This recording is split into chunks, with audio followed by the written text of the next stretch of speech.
La légende raconte que le Père Noël n'est pas le seul être à disposer de pouvoirs magiques. Il y en a un autre, une ombre dissimulée dans les recoins de chaque maison. Tandis que le Père Noël fabrique les cadeaux qu'il offrira aux gens qui ont été sages, l'ombre observe et attend, se préparant à punir ceux qui ne l'auraient pas été. Mais du coup, elle m'a dit tu manges un gaufre et je vais le dire à ma belle-sœur que tu manges toutes les gaufres. Et moi je lui ai dit pas le dire à ta belle-sœur, mais moi je veux même pas manger la gaufre quand même. Et au bout du compte, j'ai quand même mangé la gaufre. T'as qu'à le dire si je t'emmerde. Non, c'est pas ça. Quoi alors? Si je te disais que, hypothétiquement, Eh s'il y avait un espion qui travaillait avec nous, Eh hypothétiquement, Eh parmi tous nos collègues, tu penses que c'est lequel qui serait le plus suspect? Sandrine, elle arrête pas de voler des stylos. Elle croit que je la remarque pas, mais comme par hasard, elle en a toujours un sur elle quand on a besoin de noter un truc. Je pense pas, Sandrine. Tu penses à qui alors? J'en sais rien, quelqu'un d'assez malin pour se fondre dans la masse. Quelqu'un qui mènerait une double vie. Quoi, moi? Hein? Tu penses que moi je serais un espion? Tu mènes pas du tout une double vie. Peut-être que si, mais que je suis juste pas au courant. Ça n'a aucun sens. Toc toc toc, comment ça va la compagnie?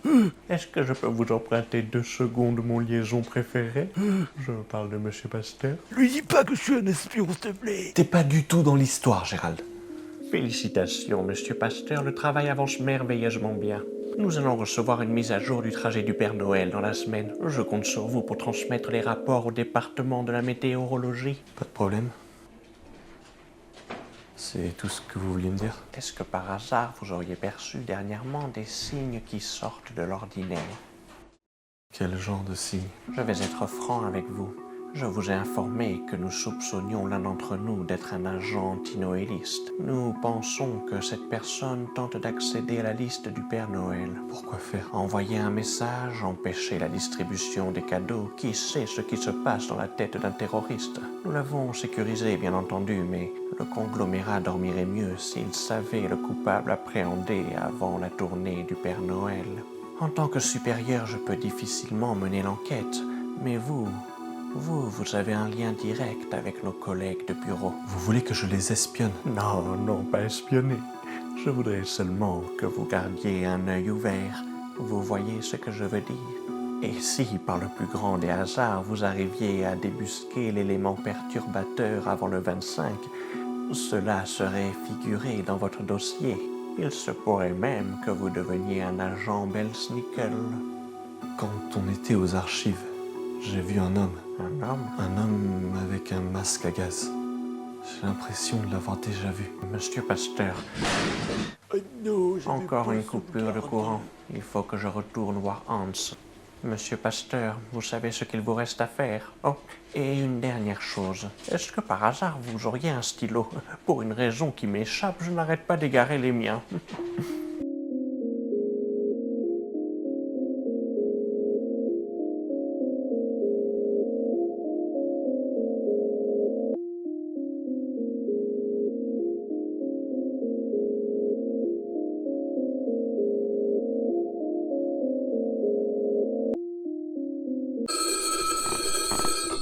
Allô? Si vous voulez savoir qui est l'espion, rendez-vous à 19h à l'impasse rue de l'Hiver. Quoi? Qui est à l'appareil?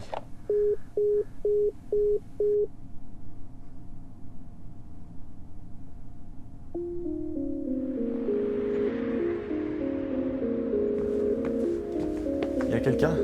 Vous avez des informations sur l'espion qui est infiltré dans l'agence? Oui, C'est le Rossignol. oui, Qui? quelqu'un proche de toi. Comment ça, proche de moi?